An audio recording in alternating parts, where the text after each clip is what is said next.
All right, everybody, welcome back to the show. Today I've got Steve Trang. Welcome to the show, Steve. Thank you for having me. I'm really excited to be here. Great. Yeah. I've been watching you from a distance from behind the bushes. Well, actually online, not from the bushes outside your place. But now I've been checking out your podcast because there's a lot of people have been telling me about it. So I was checking it out.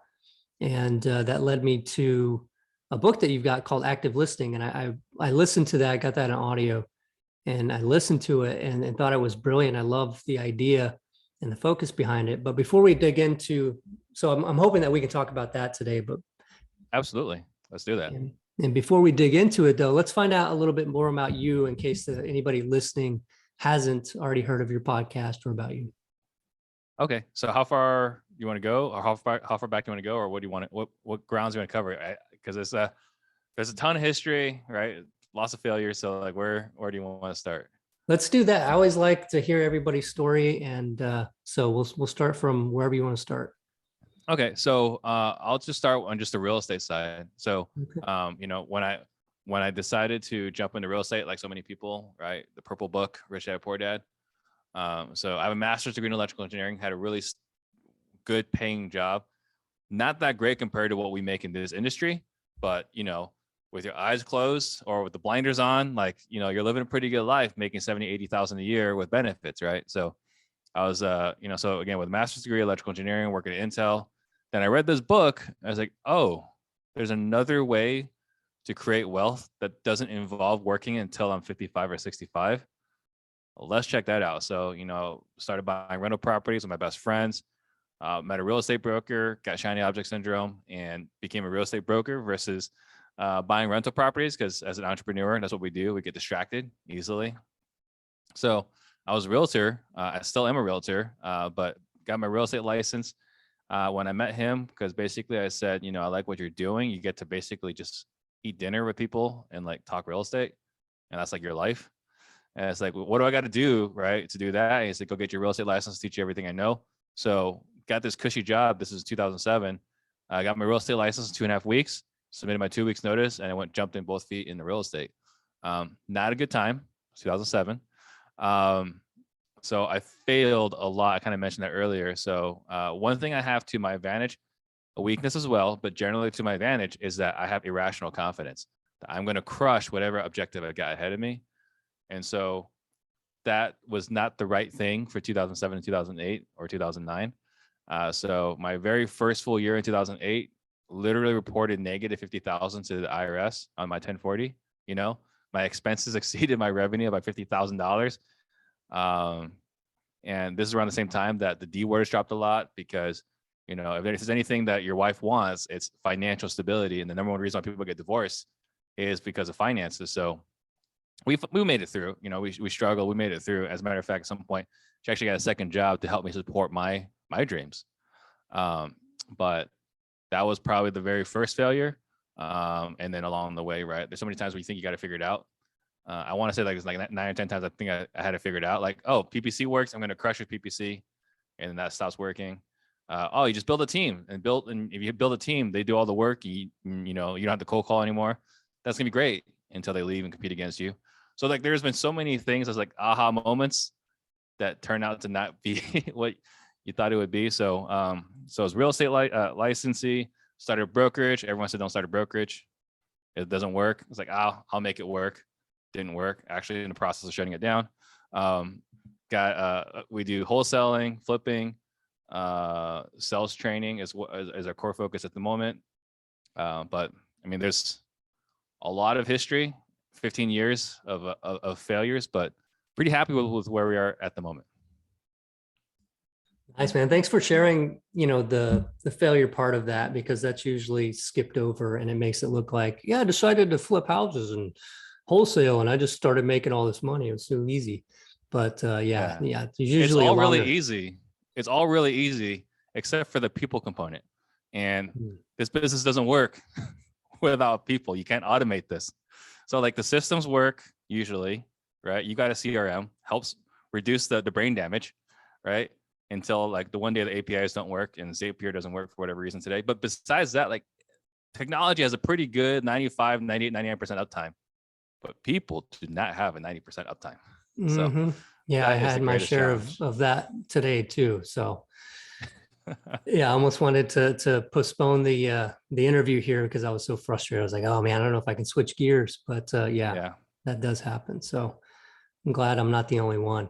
Um, I wanted to spend most of the time digging into the idea that you had with active listening, because I think that, you know, this whole interaction, like you said, with the people, right? And even if you're talking about who our customers are as Mhm. real estate investors, and that's a lot of times the motivated sellers, or, you know, sellers looking to sell their property quickly and without hassle. So would you mind sharing what brought you to write that book? Like, what was it that made you think, you know what, I should write the book about active listening? Yeah. So the reason why is because I really was awful at sales for the longest time. And so like once I learned that there's an actual sales process, like, well, we should probably teach the sales process. So the first thing is, like I mentioned in the very beginning, I was an engineer. And if there's one thing that happens is that we all sell the way we like to buy. And for me, with an engineering background, I sold like how I want to buy, which is basically give me all the information and I'll make the best decision for myself. And that is not how people buy. That is the exact opposite of how people buy. It's the reason why we don't like selling to engineers, right? And so that process worked, but it was awful. And God knows if I'd be retired by now, if I knew as far as sales goes back then what I know now. And so I wrote the book because I thought that, there's a lot of people that are selling the wrong way, and they're selling how they want to buy. And the people that we attract in this industry are very aggressive, not to their own fault, just generally speaking, very independent, very driven, and move pretty fast. And so we want to get results right away. And that might work if you're selling to an avatar like yourself, but most avatars are not us. And so that's the reason why I wrote the book. Well, I'm glad that you explained it that way, because at first I was like, well, what does he mean? You know, for people that want to buy like us, or how we want to buy. And then, but then throwing in that whole thing with the industry attracts people that are really, you know, wanting results quickly and all that kind of stuff. So that does Yeah. make sense. A little less Um, patient. Well, but there's a reason why, right? A lot of the people in our industry are very fast decision makers or buy so many things is because we're very, it's not impulsive. It's just that we're very quick decision makers. And we expect everyone to be very quick decision makers. Like, look, you're in foreclosure. Like, what other options do you have? Like, you should just sell your house to me. And right. homeowners don't really like that model. Did you ever approach a seller like that? I'm sure if there was some point where I approached a client that way, but usually I was the opposite in that I was too understanding and too patient Mm. because again, I sold the way I wanted to buy. And so I would have an hour and a half, 2 hours educating them, giving them all the information, everything they wanted to know, answered every single question because, man, if they like me and they trust me, for sure they'll do business with me. And all that ended up happening was they needed to think about it and then they got closed by somebody else. That is like pretty much the history of the first 9-10 years of my career. Yeah, that's awesome. So, well, I mean, not awesome that that happened for so long, Yeah. but the idea is awesome, because I think it is a balance, right? It's not one or the other. It's not, you know, being a salesperson and closing, that always be closing. Hmm. You know, there is some aspect of, you know, building that trust and that rapport and all of that. And I think it's the combination of both of them. But wouldn't you say that at the end of the day, it's more about where they are, and it's not kind of convincing them to be in a place that they're not already? Absolutely. I mean, I think the biggest thing that I learned, one of the biggest things I learned in sales through, some of the training with NLP, neuro linguistics programming, is that it took me a long time to figure out like I need to sell the people the way they want to be sold, and like the golden rule we all learned in school was treat others how you want to be treated. And I honestly believe if as a society we acted this way, we'd be a lot better as a society. But at the moment, as salespeople or as people in general, we sell how we want to be sold. In reality, if we just treat others how they want to be treated and figure out what is important to them, then we start getting success. And it kind of goes back to Zig Ziglar. You can have anything in life you want so long as you give helping other people achieve what they want. Mm. It's the same mindset. It's just applied in sales. Yeah, it's brilliant. I love that. I think that also explains why, it seems to be half of the people that I talk to don't use follow-up and don't like automated follow-up and things like that with their lead nurturing. And whenever I ask them about it, it's usually because, oh, that's so salesy and pushy. It's because they feel like they're imagining themselves getting these messages, and they're not in that position that seller's in, or in that state of mind, or even that person at all. So how can you assume that that's what they would all feel? Well, what's fascinating? 2 points here is we hate to get cold called. I know I do. But when they survey people, more than half the people don't mind being cold called. And you find that when you call people and you'll have a normal conversation with them. So we keep putting ourselves in that position. And second thing was, we used to be really bad at follow-up, even as recently as I want to say 2-3 years ago. And then we had a third party, Audantic, actually audit our data. And we found out that a lot of people we marked as dead eventually sold to a different investor. And that was the wake-up call we needed. That was the punch in the gut that we needed. That people we marked as dead weren't really dead. Yeah, and not like literally dead, but Yeah. dead leads, right? Dead leads.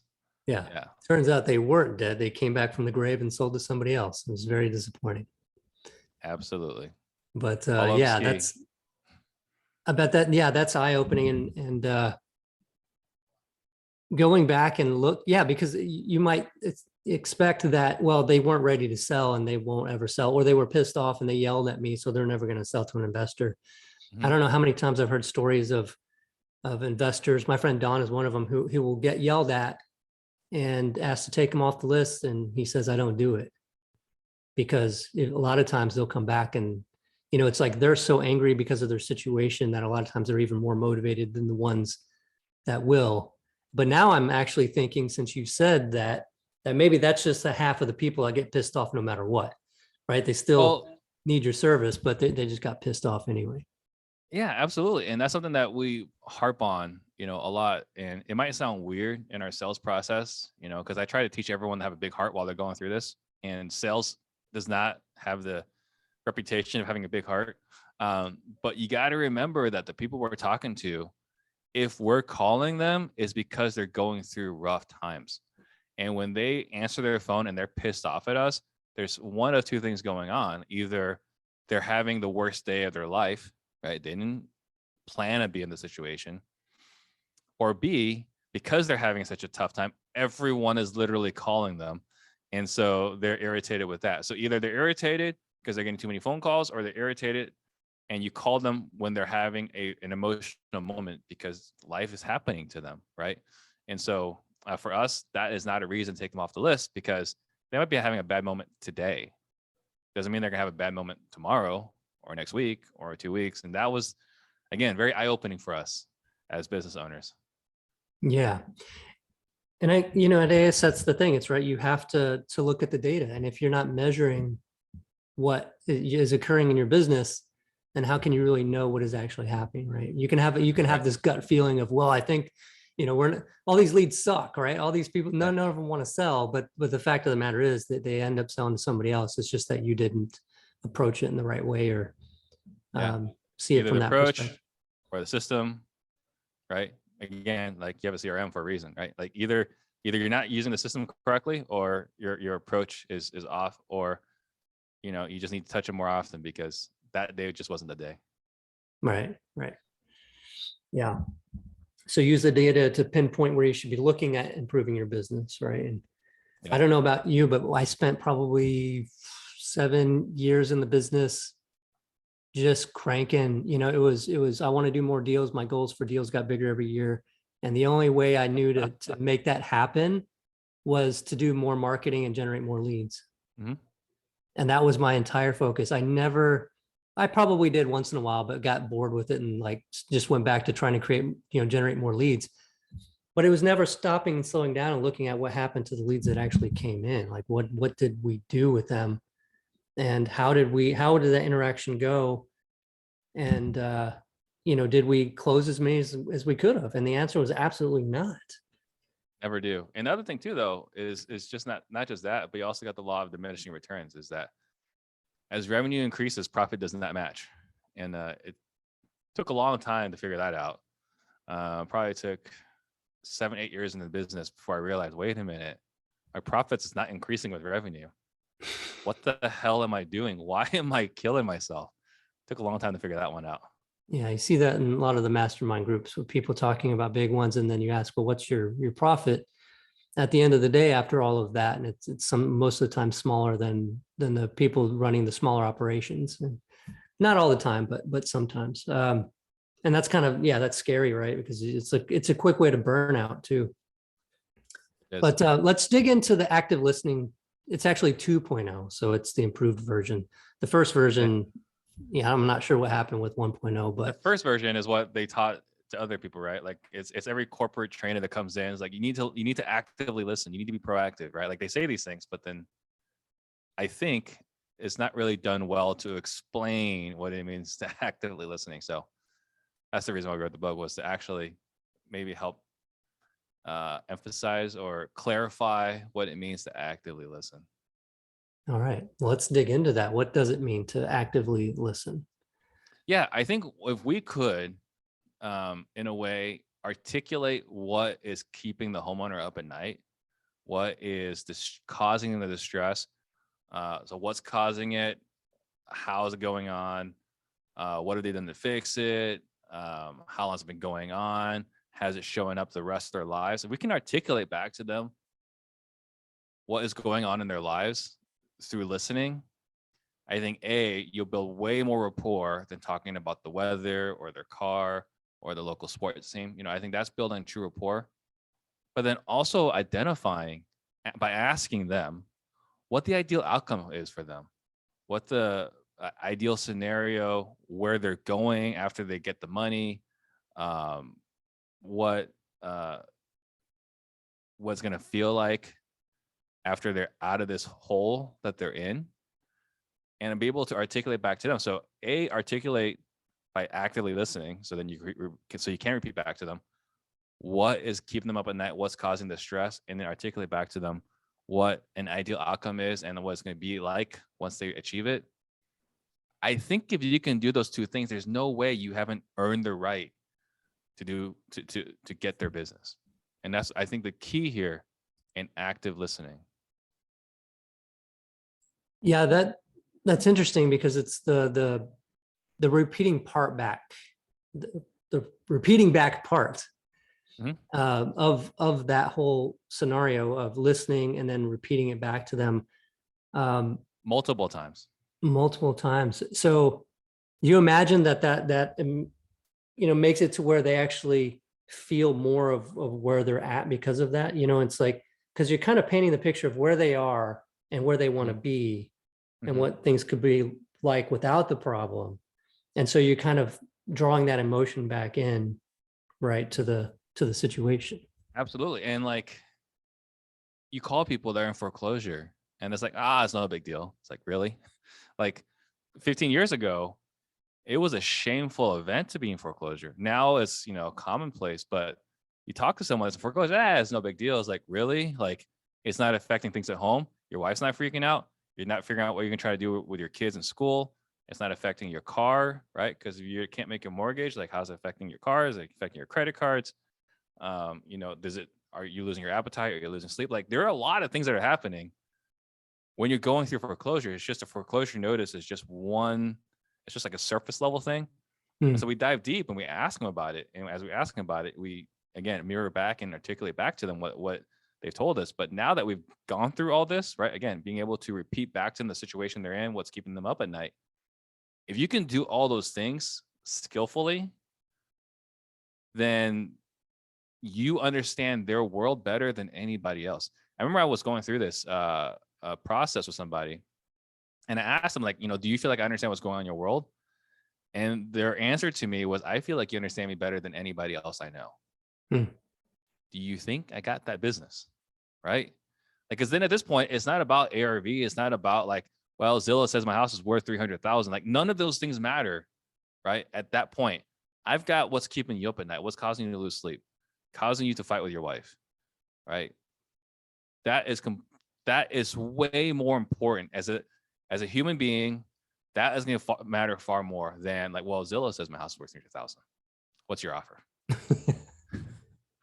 Yeah, it's moving away from just a transaction and a quick decision, yes or no, Yeah. right? More into this idea of this person gets me and I want to do business with them. I mean, that's what it boils. Like it becomes something where they want to do business with you. Exactly. And the way I always teach is now you've earned the privilege to do business with them. You cannot earn that privilege until you've gone through this exercise. And we don't want to, it's uncomfortable. Right. But once you go through it, right, again, you understand their world better than anybody else. Yeah. And there's so many people, including myself and mainly myself in the beginning, when it was like, what are the benefits that I can come up with? What are these benefits that I can spout at them all the time and convince them that we're the best option? How can I beat the competition by saying that we offer more or we close faster or any of those things? And at the end of the day, none of that stuff, it's just in one ear and out the other. It's like hearing how long somebody's been in business. I don't care. Yeah. Well, that's all great stuff for marketing, right? Like that's what we get the phone to ring. We get the phone to ring by making these promises, right? And hopefully you're keeping all those promises, but we get the phone to ring by making all these promises, and that's marketing. But once they call 3 postcards and all 3 of the guys come in, it's like, we pay more, we close faster, we close on time, close whenever you want.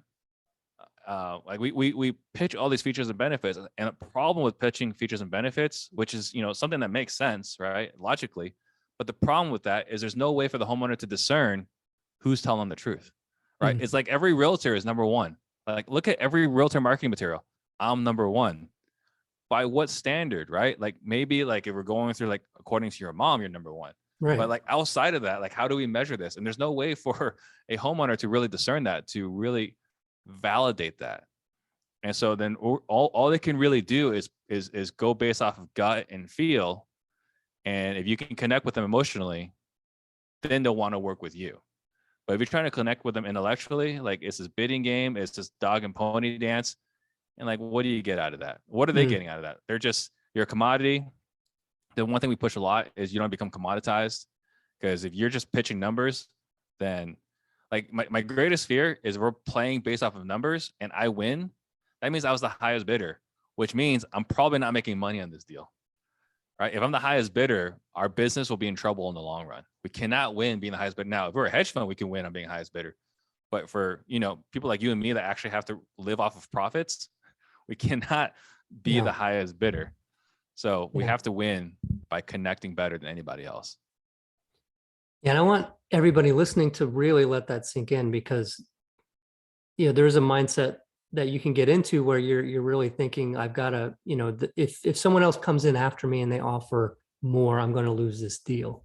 And I've been in spots where I started thinking that way, and it's not a good way to think at all, because then you're itching to like call back and try to, what did they offer you, and try to finagle and do all these things. And it's a bad thing to do, because you seem desperate, and the whole thing just is a horrible situation. I just last Monday I went to a house. Actually, it was the week before that, but they were going to move out of town. We're in Texas. I'm in San Antonio. They were going to move to somewhere in New Mexico. The house, it's the first time I've seen this. They were hoarders, but they hadn't filled the house up yet. They were in the process of doing that. I mean, it's probably a half to 3/4 full. But the thing I hadn't seen before is they have younger children, and it was interesting because usually it's an older couple or something that I see this, but it was I haven't seen a hoarder house with kids before. What's that? Only animal. I've never seen a hoarder house with kids, only with animals. Yeah, and in the kids' rooms they were stacked with stuff too, and not kids stuff, but just random stuff. But they had the path to their bed and everything. But anyway, speaking with the father, about the situation, you could tell that his biggest thing that he was struggling with was, what are we going to do with all this stuff? They're moving out of town, and it's a lot of stuff. And so the whole thing became, if we could move out of here easily and just worry about moving the family and not worry about all this stuff that's here, like that would just be everything to me. It would just make my life so much easier because I've had so many other things to deal with. And that became the whole thing. That was the whole, the whole issue with them was this, right? This was in their mind the big problem. And I could tell he was also embarrassed by it, so it was a big Sure. thing. And he wanted to shed that, he wanted to, is my assumption on it. And after Yeah. talking with him, that's what it was like. So, I mean, the whole thing was, I can offer you this much, it makes sense. But the bigger thing is, leave whatever you want, Mhm. right? I'll donate to Salvation Army. I'll take care of what needs to be taken care of. Yeah. And that was the thing that sold. And of course, he said, people offered more than you, but I want to sell to you. Yeah. Well, and the key here too, right, is like you offered a benefit, and I'm not opposed to offering benefits. I think you can only offer benefits after you've diagnosed, right? So part of your prescription was like, oh, it seems like this not hoarder home, but like, this part about what to leave behind, what to bring with you is causing a lot of stress. What if I could take that stress away, right? Now you've diagnosed and you've prescribed effectively because you're hitting a target that you uncovered. But most people with like, I close fast and I pay more, I pay cash, whatever. Like you're throwing targets, you're throwing darts on a target you haven't even seen because you don't know what's important to them, right? Like, there's a story of someone in town who like this homeowner is like, well, like when are we going to close? And he says, oh, I can have this done in 7 days. And he called the next day. I was like, what'd you do? He's like, oh, I went with the other guy. It's like, went with the other guy. I was 5,000 higher. He's like, yeah, but the other guy let me do a 60-day close. Like, you think you're trying to hit this target, but you can't hit a target that you haven't seen. And I think that's part of, you're talking about like you are able to uncover, through your experience, asking questions, like this was something that was a burden on him. And then you're able to prescribe based off your diagnosis versus everyone else is like throwing all sorts of prescriptions without even understanding what's going on in their world, what's going on in their head. It actually makes the whole process of going through the house and talking with the seller a lot more enjoyable, I think, when there's a goal of digging into what is the real situation, what is the real issue behind this decision to even have somebody come out and make an offer. Yeah. What are the steps that you take to start peeling back that onion? If somebody is really tight-lipped, they're not wanting to share anything, keeping the cards close to their chest, what are some of the things that you do to help people to loosen up and open up? So the first thing before we can do anything else is we need to set the proper expectations. We call this establishing the rules. And the reason why this is important is that what we found in Phoenix, and I think is true the rest of the country, is that most homeowners just have this idea is like, oh, why don't you walk through my house, take as many pictures as you need, make me an offer, and I'll give you a call if you're the highest offer, right? Like that's kind of how they treat us. And what do we want? We want to be able to walk out of the house with a signed contract. And so for us, we need to set the proper expectations and saying, Danny, can I share with you how these appointments normally go? Generally, meet takes about an hour and a half. It's still a good amount of time for you. Typically, homeowners want to know how the process works, how much money they're going to get, when they're going to get that money. And obviously, for me to figure out this house I'm going to buy, I'm going to have to ask you some questions. Some of these questions may come across as personal, right? And that's the key part here. For me to figure out this house I'm going to buy, I'm going to ask you some questions. Some of these questions may come across as personal. Would that be okay?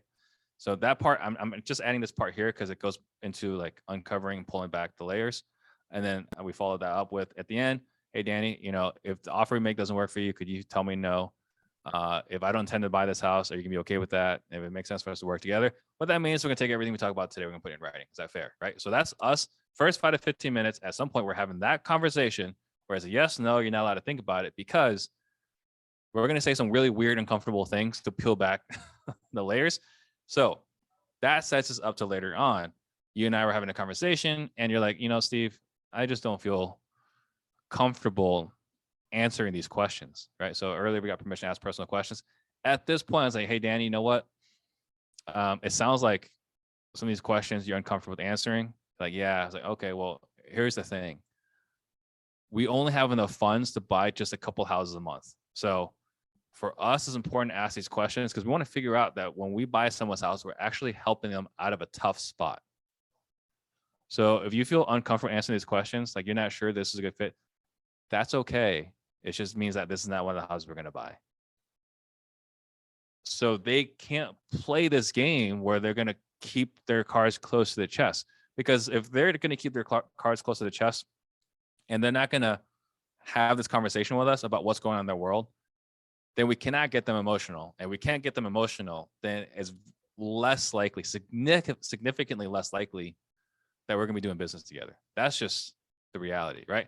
Now it's an intellectual conversation. Now it's a bidding war, and we don't play that game. Because again, if I'm winning a bidding war, I'm genuinely concerned. Mm. Yeah, no, that's huge. I like that a lot.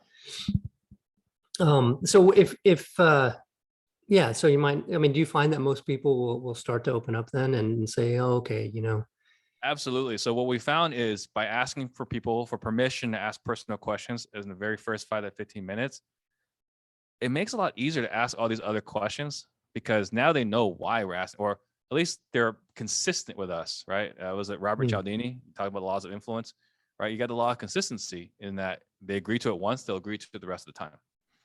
So we have not found as much challenge, still challenge, right? There are people, I mean, we're still dealing with human beings, irrational creatures by nature, but generally speaking, like they're a lot less difficult when we ask for permission in the very beginning to ask personal questions. And I know it can be kind of hard without that to turn a conversation in that direction. Like, how did you guys install these tiles?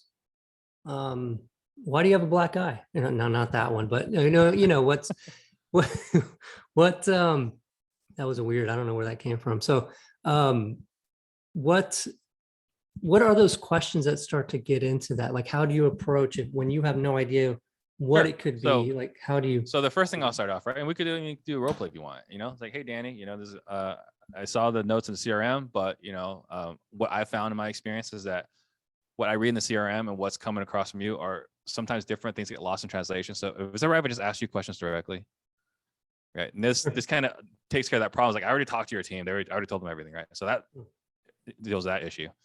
And Sure, then, yeah, no problem.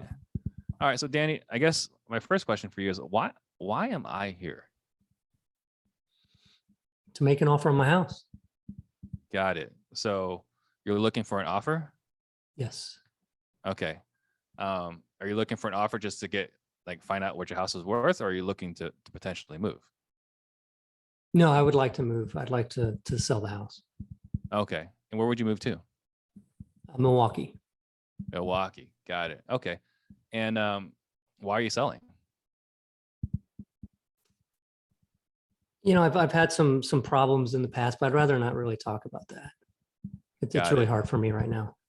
Okay. Got it. Really hard for you. Okay. And I get that. A lot of the people we talk to, are going through some tough times. It's really hard for them to have the conversation. So earlier when I was saying, like I might have to ask you some personal questions, and you were okay with that. Has that changed? No, you're right. You're right. Yeah, it's hard to talk about because, we're in the middle of a divorce, and it's really tough, and we got to sell the house because, we need to split up our assets and stuff like that. So I just didn't want to really get into that too much because it's pretty painful. Yeah, I imagine it's really painful. Boy. And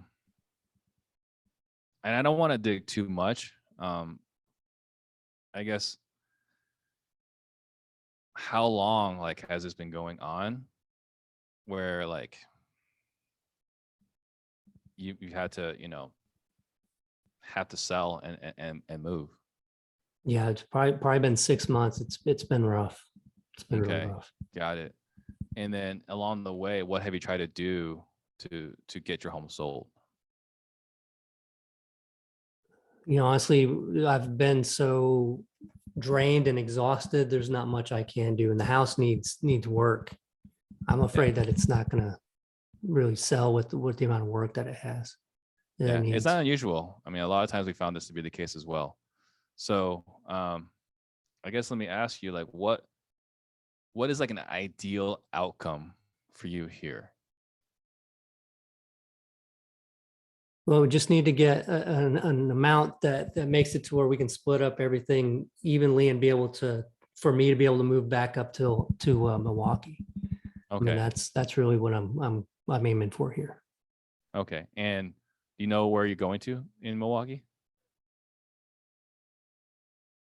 No, not really. No, I don't. Okay. So are you potentially buying a property or are you going to be renting? I'll be renting. Renting. Okay. Um, then I don't suppose that you've, thought about how much you're going to need from the sale of this property so that you can, start over in Milwaukee. Yeah, my half that I need to really get out of this, I have thought some about it because I want to have, at least 6 months of rent. And the rents I'm looking at are about $1,500 a month. And I got to pay for that move and everything. So, I'm looking at needing at least about $20,000. 8,000. Okay. So 6 months of rent. So about 10,000 and then moving expenses. Mhm. Okay. So if you had 20,000, that would make sense for you. Yeah, I think so. Yeah. Okay. And then I don't suppose that your wife has figured that number out as well. We're not speaking. You're not speaking. Got it. So I guess what happens if you and I agree on a price today? How's that conversation going to go with her, or what would be next with her? No, she's ready to be done too. And so I'm sure if she got that amount, she would be willing to have it be over with. And I'm sure she would take that. Okay. So if you got 20,000, she got 20,000, you think that would work for her? I think so. Okay. And then I apologize. What do you guys owe again? We owe 150 still. 150. And at this point, I would kind of start doing the math in my head, Yeah. right? Like, is 190 more or less than I wanted to pay? But divorce is tricky, right? Because that's about as far as I want to go as far as divorce. But if it's like foreclosure, we're gonna get a lot deeper. If it's like a HOA violation, code violation, let's talk about why you don't have money to make these repairs, and then we're gonna uncover some more stuff. But a divorce, I think we've uncovered pretty much the reason why you need to sell. Yeah. And right, and the fact that you don't want to talk about it, I think we found pain. Yeah. Yeah. Right. No, it was nice. And yeah, throwing one out that maybe is not as common as saying, oh, I'm facing foreclosure or something. No, but it's common, right? We deal with it. It's just there's not Yeah. as much necessary digging of it's in this divorce because there's a lot of emotional pain right there.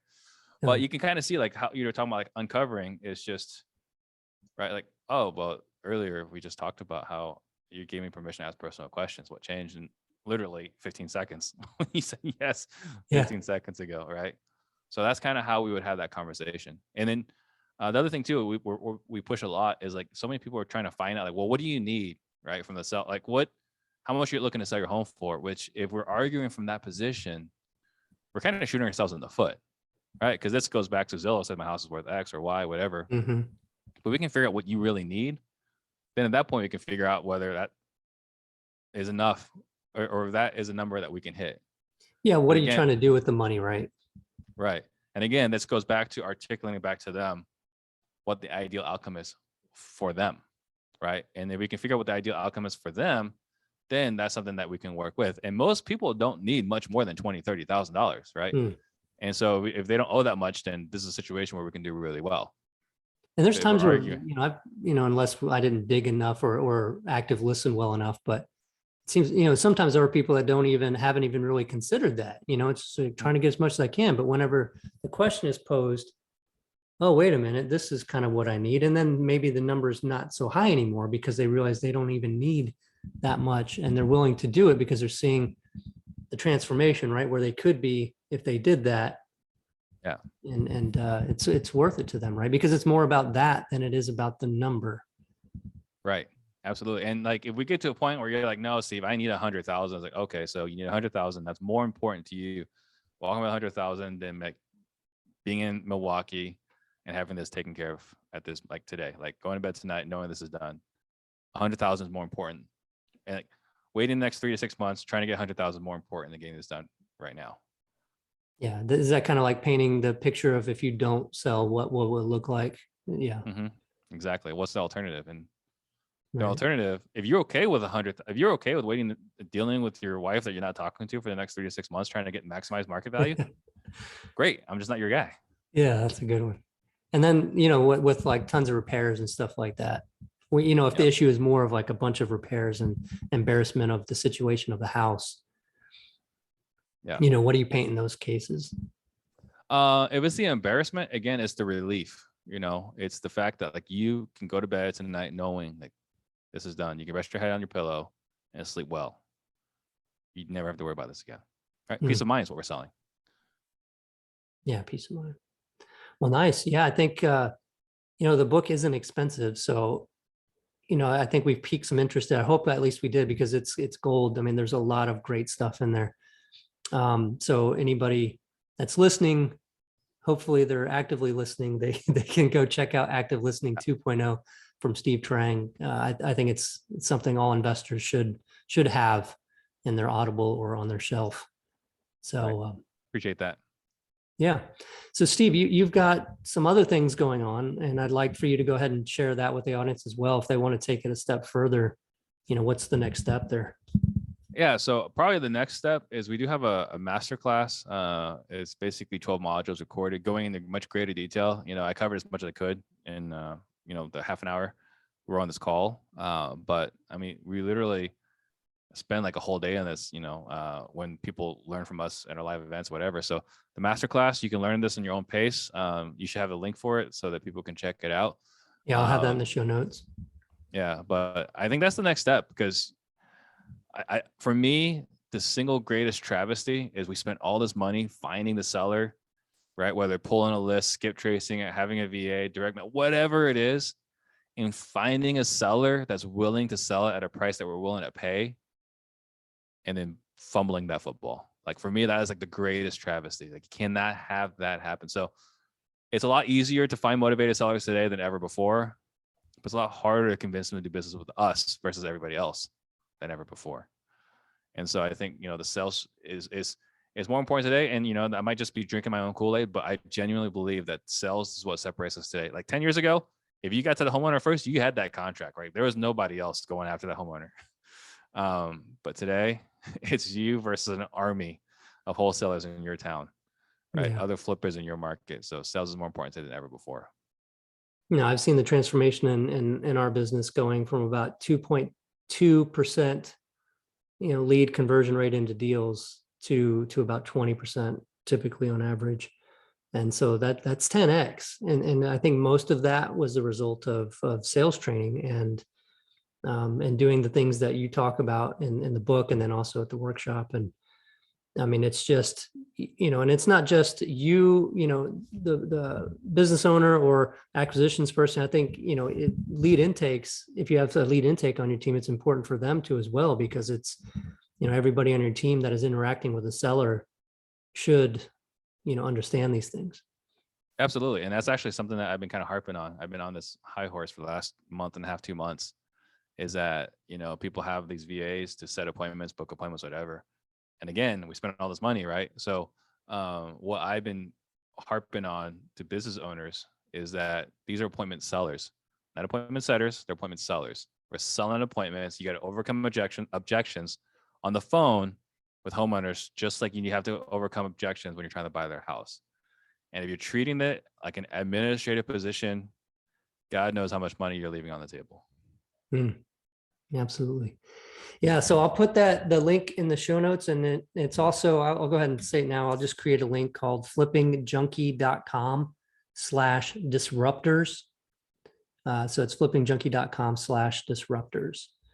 And you'll be able to get over to check that out from Steve, his workshop. All right. Is there anything else that you'd like to share with the audience before we go ahead and end the talk? Yeah. I mean, thank you again for having me on your show. Like I said, I look at the stats, you're kicking my butt. So, much respect. I appreciate you having me on. And then if you guys want to listen to a different podcast, there's also Real Estate Disruptors, where, we get to have some of the best in the industry talk about their business. So, I'd love to have you guys over there as well. But, much respect to what you've done with your show. Oh, thank you, Steve. Yeah. And everybody listening, yeah, go and check it out. Go ahead and subscribe to his podcast. It'll be a great thing that'll keep paying you, even though it's free, but to get those into your podcast app and listen to those when you're driving around, it's just awesome. So, all right, Steve, thanks a lot. Thank you very much. Yep. Take care.